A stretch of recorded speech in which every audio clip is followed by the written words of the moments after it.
ഡോക്കറിൻ്റെ ഒരു ഇൻട്രൊഡക്ഷൻ നമ്മൾ കഴിഞ്ഞ സെഷനിൽ നോക്കി മനസ്സിലാക്കി എന്തിനാണ് ഡോക്കർ യൂസ് ചെയ്യുന്നതെന്നും ഡോക്കർ വരുന്നതിന് മുമ്പായിട്ട് ഡെവലപ്പേഴ്സ് ഫേസ് ചെയ്തിരുന്ന ബുദ്ധിമുട്ടുകളെല്ലാം നമ്മൾ കഴിഞ്ഞ സെഷനിൽ നോക്കി മനസ്സിലാക്കിയതാണ്. അപ്പോൾ നമുക്കിനി ഡോക്കർ പഠിച്ച് തുടങ്ങുന്നതിന് മുമ്പായിട്ട് നമുക്ക് ആദ്യം വേണ്ടത് ഡോക്കർ നമ്മുടെ സിസ്റ്റത്തിൽ ഇൻസ്റ്റാൾ ചെയ്യുക എന്നുള്ളതാണ്. അപ്പോൾ നമ്മൾ ഈ സെഷനിൽ നോക്കി മനസ്സിലാക്കാൻ പോകുന്നത് നമുക്ക് നമ്മുടെ സിസ്റ്റത്തിൽ ഡോക്കർ എങ്ങനെ ഇൻസ്റ്റാൾ ചെയ്ത് സെറ്റപ്പ് ചെയ്ത് റെഡിയാക്കാം എന്നുള്ളതാണ്. അപ്പോൾ അത് കഴിഞ്ഞിട്ടാണ് നെക്സ്റ്റ് അതിൻ്റെ അടുത്ത സെഷൻ മുതൽ നമുക്ക് ഓരോ കമാൻഡ്സ് ഒക്കെ കൊടുത്ത് നോക്കി ഡോക്കർ നമുക്ക് പഠിച്ചു തുടങ്ങാം പ്രാക്ടിക്കൽ. അപ്പോൾ ഇതും ഒരു പ്രാക്ടിക്കൽ സെഷൻ തന്നെയാണ്. ഡോക്കറിൻ്റെ ഇൻസ്റ്റാളേഷൻ സെക്ഷനിലേക്ക് നമുക്ക് കടക്കാം.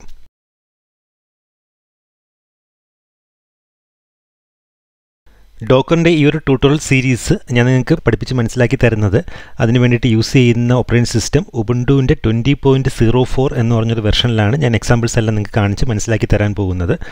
നിങ്ങൾ വേറൊരു ഓപ്പറേറ്റിംഗ് സിസ്റ്റമോ വെർഷനോ ആണ് യൂസ് ചെയ്യുന്നതെങ്കിൽ അതനുസരിച്ചുള്ള ട്യൂട്ടോറിയൽസ് കറസ്പോണ്ടിങ് ഇൻസ്റ്റാളേഷൻ ലിങ്ക്സ് എല്ലാം നിങ്ങൾക്ക് ഡോക്കറിൻ്റെ സൈറ്റിൽ നിന്ന് തന്നെ കിട്ടുന്നതായിരിക്കും. ഓക്കെ, അപ്പോൾ ഞാനിപ്പോൾ ഇവിടെ യൂസ് ചെയ്യുന്ന OSും അതിൻ്റെ വെർഷനും നിങ്ങൾക്കൊന്ന് ഡിസ്പ്ലേ ചെയ്ത് കാണിച്ചു തരാം. ഉബുണ്ടുവിൻ്റെ 20.04 LTS വെർഷനാണ് ഞാനിപ്പോൾ ഇവിടെ യൂസ് ചെയ്യുന്നത്. അപ്പോൾ ഈ ഉബുണ്ടുവിൻ്റെ 20.04 മിക്കവാറും എല്ലാ OSസിലും ഇൻസ്റ്റാളേഷൻ മെത്തേഡ്സ് സെയിം തന്നെ ആയിരിക്കും. അതിൻ്റെ കറക്റ്റ് സിൻറ്റാക്സ് എങ്ങനെയാണെന്നുള്ളത് ഡോക്കറിൻ്റെ ഒഫീഷ്യൽ സൈറ്റിൽ നിന്ന് തന്നെ നിങ്ങൾക്ക് കിട്ടുന്നതായിരിക്കും. ഓക്കെ, അപ്പോൾ ഈ ഉബുണ്ടുവിൻ്റെ സൈറ്റിൽ എങ്ങനെ ഇൻസ്റ്റാൾ ചെയ്യുമെന്നുള്ളത് നമുക്ക് ഫസ്റ്റ് എടുക്കേണ്ടത്, നിങ്ങൾ ഗൂഗിളിൽ ജസ്റ്റ് ഇൻസ്റ്റാൾ ഡോക്കർ എൻജിൻ എന്നും പറഞ്ഞൊന്ന് സെർച്ച് ചെയ്യുക. സെർച്ച് ചെയ്യുമ്പോൾ ആദ്യത്തെ രണ്ടാമത്തെ ലിങ്കായിട്ട് നിങ്ങൾക്ക് ഡിപ്പെൻസ് ഓൺ ദ റീജിയൻ നിങ്ങൾക്ക് കിട്ടുന്നതായിരിക്കും സെർച്ച് റിസൾട്ട്. അപ്പോൾ അതിൽ ഫസ്റ്റ് ലിങ്ക് നിങ്ങൾ ക്ലിക്ക് ചെയ്യുക. ഇപ്പോൾ ഇവിടെ സപ്പോർട്ടഡ് പ്ലാറ്റ്ഫോംസ് എല്ലാം ലിസ്റ്റ് ചെയ്യും. ഏതൊരു സോഫ്റ്റ്വെയർ ഇൻസ്റ്റാൾ ചെയ്യുമ്പോൾ ഉള്ളതുപോലെ തന്നെ ഇൻസ്റ്റാളേഷൻ ഒരുപാട് ഓപ്ഷൻസ് ഇവിടെ കാണിക്കും. ഡെസ്ക്ടോപ്പ് ഇൻസ്റ്റാളേഷനും സെർവർ ഇൻസ്റ്റാളേഷനും അങ്ങനെ OS ബേസ്ഡ് ആയിട്ടുള്ള സെപ്പറേഷനും എല്ലാം കാറ്റഗറീസ് എല്ലാം നിങ്ങൾക്ക് കാണാൻ പറ്റും. ലിനക്സ്, മാക്ക്, വിൻഡോസ് അങ്ങനെ എല്ലാം നിങ്ങൾക്ക് കാണാൻ സാധിക്കും. ഇപ്പോൾ ഇവിടെ ലെഫ്റ്റ് സൈഡിൽ നമുക്കിപ്പം ഉബുണ്ടു ആണ് വേണ്ടത് എന്നുള്ളത് കൊണ്ട് ഇൻസ്റ്റാൾ ഓൺ ഉബുണ്ടു എന്ന് പറഞ്ഞൊരു ലിങ്കിൽ ഞാൻ ക്ലിക്ക് ചെയ്യുകയാണ്. അപ്പോൾ ഈ ഒരു സെറ്റ് ഓഫ് ഇൻസ്ട്രക്ഷൻസ് ആണ് ഇപ്പം ഇവിടെ എനിക്ക് ഫോളോ ചെയ്യേണ്ടതായിട്ടുള്ളത്. നിങ്ങളുടെ ഓപ്പറേറ്റിംഗ് സിസ്റ്റം ഏതാണെന്ന് വെച്ച് കഴിഞ്ഞാൽ അതനുസരിച്ചിട്ടുള്ള ലിങ്കിൽ ക്ലിക്ക് ചെയ്ത് നിങ്ങൾ ആ ഒരു സെറ്റ് ഓഫ് ഇൻസ്ട്രക്ഷൻസ് ഫോളോ ചെയ്യുക.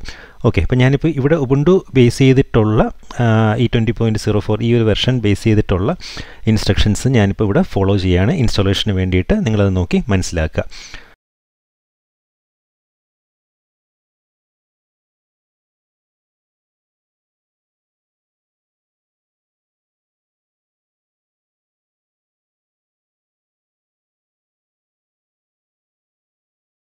ഓക്കെ, അപ്പോൾ ഈ ഇൻസ്റ്റാളേഷൻ സ്റ്റെപ്സ് എല്ലാം കഴിയുന്നത് വരെ ഞാനിപ്പോൾ ഈ ഒരു വീഡിയോ ഒന്ന് ഫാസ്റ്റ് ഫോർവേഡ് ചെയ്ത് വിടുകയാണ്. അല്ലെങ്കിൽ ഒരുപാട് ടൈം നിങ്ങൾക്ക് വെറുതെ വെയിറ്റ് ചെയ്ത് നോക്കിക്കൊണ്ടിരിക്കേണ്ടി വരും. അതിലുള്ള സെയിം സ്റ്റെപ്പ് ഓഫ് ഇൻസ്ട്രക്ഷൻസാണ് ഞാനിപ്പോൾ ഇവിടെ ഫോളോ ചെയ്യാൻ പോകുന്നത്.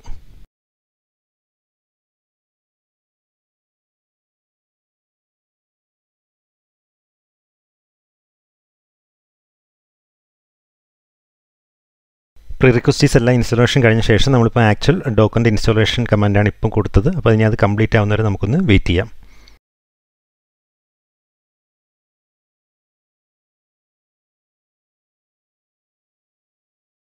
അപ്പോൾ ഇൻസ്റ്റാളേഷൻ സ്റ്റെപ്സ് എല്ലാം കംപ്ലീറ്റ് ആയ ശേഷം ലാസ്റ്റ് നിങ്ങൾ ഇത് സക്സസ്ഫുള്ളി ഇൻസ്റ്റാൾ ആയിട്ടുണ്ടോ ഇല്ലയോ എന്ന് അറിയുന്നതിന് വേണ്ടിയിട്ട് ഈ ഒരു കമാൻഡ് ഒന്ന് റൺ ചെയ്ത് നോക്കുക. sudo docker run hello world എന്നുള്ള ഈ ഒരു കമാൻഡ് ലൈന് അത് എന്താണ്, അതിനുള്ള മീനിങ്ങും അതെങ്ങനെയാണ് വർക്ക് ചെയ്യുന്നതെന്നുള്ള കാര്യങ്ങളൊക്കെ നമുക്ക് നെക്സ്റ്റ് സെഷൻസിൽ നോക്കി മനസ്സിലാക്കാം.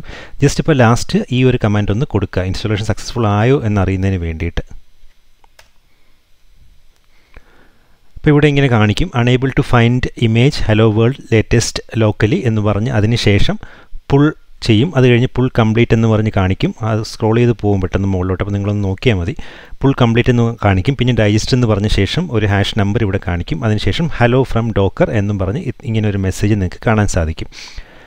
അതിനുശേഷം നിങ്ങളിതിൽ ഈ ഒരു കമാൻഡ്, ഞാൻ പറയുന്ന ഒരു കമാൻഡ് ഒന്ന് എക്സിക്യൂട്ട് ചെയ്ത് നോക്കുക. ഡോക്കർ DOCKER അത് കഴിഞ്ഞിട്ട് ഇമേജസ് IMAGES എന്നും പറഞ്ഞ് ടൈപ്പ് ചെയ്ത ശേഷം എൻ്റർ ചെയ്യുക. അപ്പോൾ നിങ്ങൾക്ക് ഇങ്ങനെ ഒരു റിസൾട്ടാണ് കിട്ടുന്നതെങ്കിൽ നിങ്ങളുടെ ഇൻസ്റ്റാളേഷൻ എല്ലാം കംപ്ലീറ്റ്ലി സക്സസ്ഫുൾ ആയി കഴിഞ്ഞു. അപ്പോൾ ഡോക്കർ ഇമേജസിൽ കൊടുത്ത ശേഷം അപ്പം repository tag image ID created size ഇത്രയും ഹെഡിങ്സ് വരും. അതിനുശേഷം അതിന് കറസ്പോണ്ടിങ് റിസൾട്ട് വരും. അപ്പോൾ ഹലോ വേൾഡ് എന്ന് പറഞ്ഞൊരു ഇമേജാണ് നമ്മളിപ്പോൾ പുള്ള് ചെയ്തത്. ഡോക്കർ ഹബിൽ നിന്നാണ് അത് പുള്ള് ചെയ്തത്. അതിനെക്കുറിച്ചൊക്കെ നമുക്ക് നോക്കാം പിന്നീട്. പിന്നെ അതിൻ്റെ ഇൻഫർമേഷൻസ് ഇമേജ് ID അങ്ങനെയൊക്കെ പറഞ്ഞ് കുറച്ച് കാര്യങ്ങളുണ്ട്. അപ്പോൾ ഇങ്ങനൊരു ഇൻഫർമേഷൻ കിട്ടുകയാണെങ്കിൽ നിങ്ങളുടെ ഇൻസ്റ്റാളേഷൻ സക്സസ്ഫുൾ ആയി എന്നുള്ളതാണ് അർത്ഥം. അപ്പോൾ ഇത് ഇത്രയും വരെ കറക്റ്റ് ഓക്കെ ആണെങ്കിൽ നമുക്കിനി നെക്സ്റ്റ് സെഷനിലോട്ട് പോവാം.